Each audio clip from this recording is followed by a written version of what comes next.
I had the real one in my saddlebag, like the real thick one in my saddlebag. I was wearing a fake one, and I'm cruising. That's the craziest thing for a dude who's had three right? concussions to do, And man. so I'm just cruising, living my life. I almost died so much. I want to live, man. I want to live, man.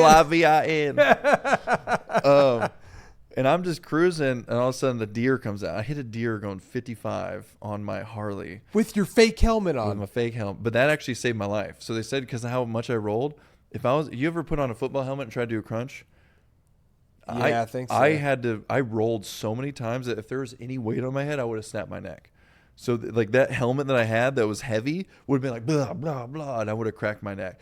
And so I had this deer going 55, tucked and rolled, and ended up only with like my fingernail grows in differently right here. It was a slight hairline fracture here and a little one here, and no broken bones, no nothing. That was the moment. I remember still being in the hospital bed, and I was like in high spirits talking, and when they picked me up, they're like, "We thought you were dead. 2 days ago, someone hit a deer and they died on a Harley."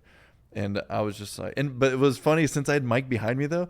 Mike comes running up behind me. He saw everything. He's just like, just dropping the F-bomb, Yeah. running up. I hear him. He comes up to me. He's like, "Dude, are you all right?" I was like, "Mike, get my real helmet." He went over to my bike, pulled out my real helmet, and I just kind of moved my head up, and he put it on my head, and I laid back down. So when the ambulance got there, I wasn't going to be written up for no helmet. Oh, yeah, you're like, I don't want to go to jail. Please put on my real helmet. So put on a real helmet, which is super funny.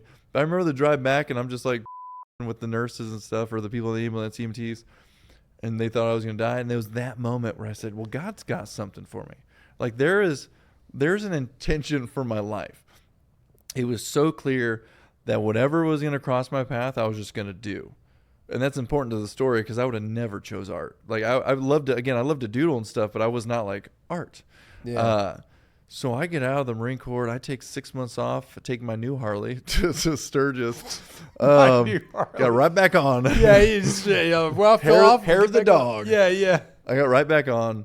Took it to Sturgis, lived my life for a little bit. And that 6 months, I didn't have to use my brain very much. Going to war is one of the simplest things in your mind because you legitimately just say, don't die. Like that's your thought process is don't die. You're not, I need to pay rent today. I need to go get groceries. That's what I mean by easy. Not like it's easy to be in war, but it's an easy mentality. If you're just like, I'm just going to go out, try not to die and come back. You forget about everything else. So you don't use your brain. That's why that 4 months I was there, I didn't use my brain much because I was like, oh, I'm pretty safe, but I'm not worrying about bills. I'm not worrying about anything besides writing home. Yeah. So now I have 6 months I'm taking off when I get home from war.